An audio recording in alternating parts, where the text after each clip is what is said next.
Howdy folks, Elcorix here, and welcome to episode 59, Thoughts from the Inner Sphere. And today we're going to be talking about the Hermes II, that 40-ton mech. Another one of these guys, it's sort of a scout mech, but it can do the job. It's similar to the Clint in some ways. You know, if you go back and think about what the Clint had, it was with the AC-5 and some medium lasers, but it had jump jets. Now, the Hermes II, it sort of kind of looks like the older version, that you'd find in like the Star League era, but a little bit different. Now, being 40 tons, it's a 690, doesn't have jump jets, which can be a limiting factor why it doesn't see as much use on the battlefield. Carries 10 jump jets, 120 points of armor, which is pretty decent for a mech of its size. Still short like a ton, I think. But hey, that's not bad. And then it has, for weaponry, an AC-5, a medium laser, and a flamer. Alright? So it can do some different kinds of work. It's kind of a scout. It can be an anti-infantry scout style mech, or it can be just get in and do possibly the anti-scout mech role. Go and hunt down stuff. And that's pretty much how I typically would use this thing is go in, find some place, move around pretty quickly, spot for oncoming units, lay down a little bit of covering fire with that AC-5 because it has 20 rounds. It's basically 20 shots with the 1 ton there. And that's pretty decent for keeping it in action. If you run out of 20 shells in a typical engagement, if you're doing a running gun battle, you've been playing a long time and you know how to keep a guy alive, right? Now, if you're doing a campaign, the 20 could run short unless you have some type of vehicles coming up behind you with resupply. Then that's usually not a factor, but if you get into a long campaign where you're not going to be anywhere near any reloading, and then it could be a slight problem, not much.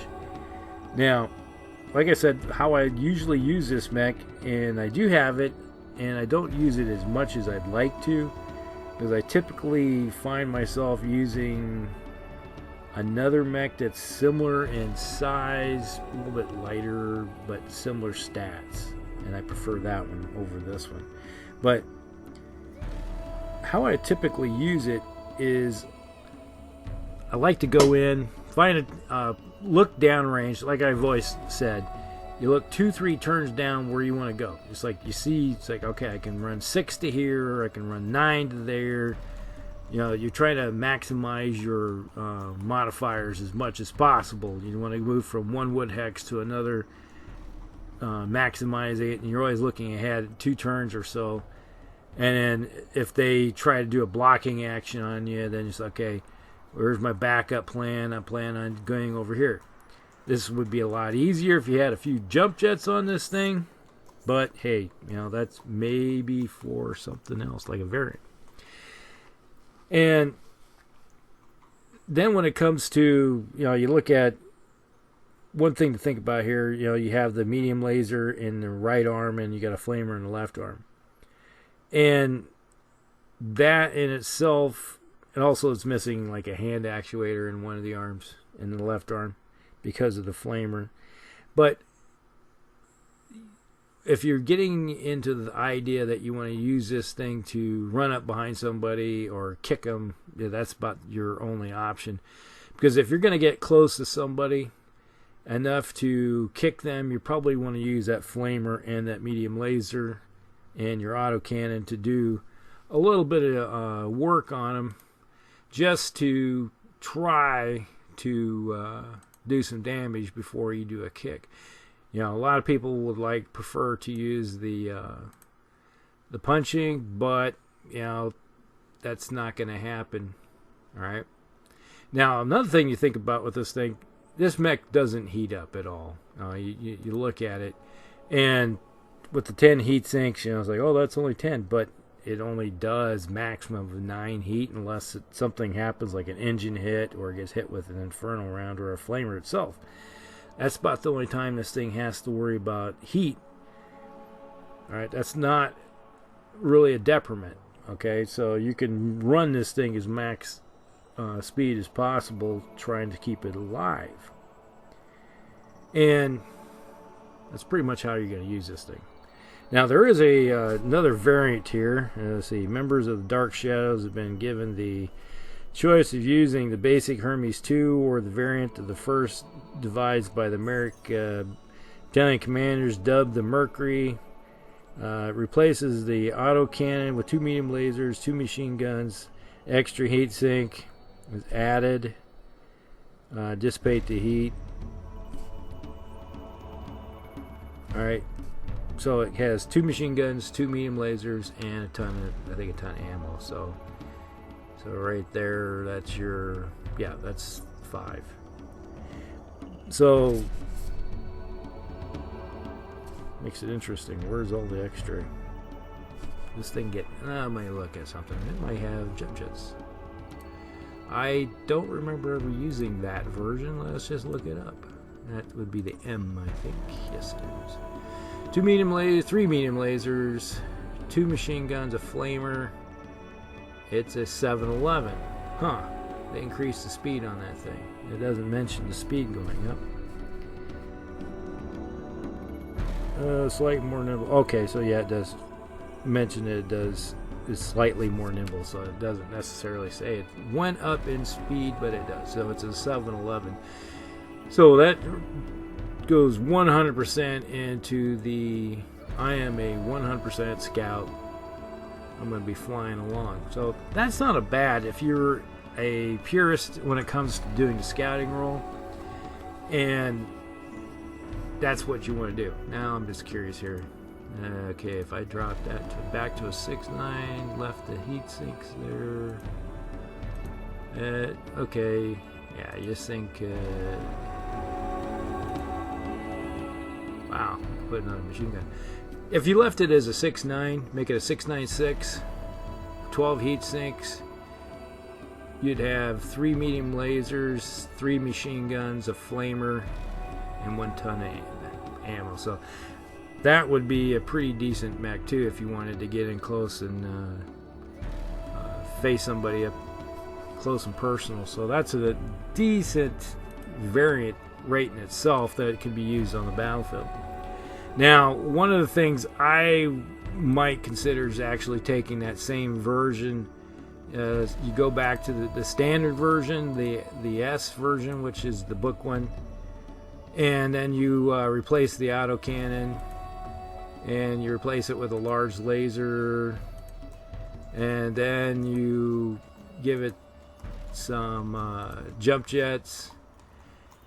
That way you have basically a 6.96, 11 heat sinks, a large laser, medium laser, and a flamer. So that would be a version of, say you want to do a insurrection mission or campaign, and you have a standard Hermes, and you're thinking, okay, I'm not going to be able to be near a ammo dump anytime soon. Take off the autocannon 5, replace it with a large laser and a heatsink in the arm. There you go. And you can operate a little bit longer without worrying about ammo, which is not a bad deal. And then with that flamer, you know, you can go in and burn out infantry pretty decently, you know, one way or the other. So there's a couple options for you right there.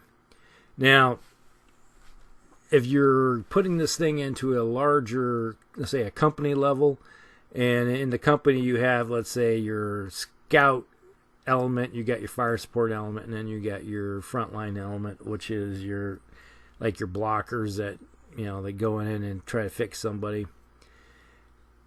this mech works pretty decently if, say, you run it with some trebuchets, dervishes, catapults, archers, bombardiers, something of that nature. Or even probably a Thunderbolt, where you're doing the scout work and then you have all the LRMs that can be used up as immediate engagement, hiding behind any type of cover. And then when the enemy is tired of trying to take you out, your other guys can come in after you soften them up for a while. And that's pretty much how it works. Now, that's pretty much everything I can think of with the Hermes. It doesn't get the usage that you'd like to see on the battlefield because it's just not really popular.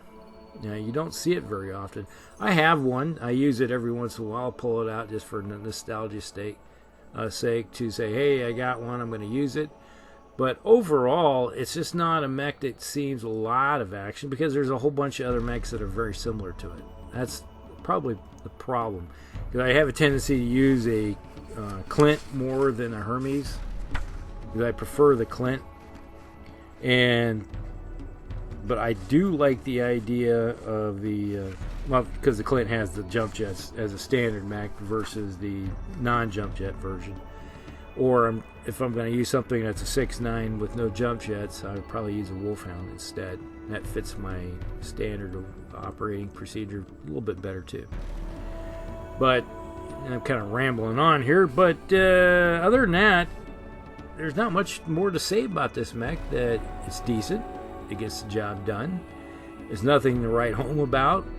Alright, it's just not something that's flashy. But it's pretty stand up. It's got decent armor. It will hold up in a battle. It will do good in an anti-scouting role with some slower mechs. But other than that, take her out sometime. Take her for a spin and just see how you like it. Alright, this is Hulk Rex, and we'll talk to you later.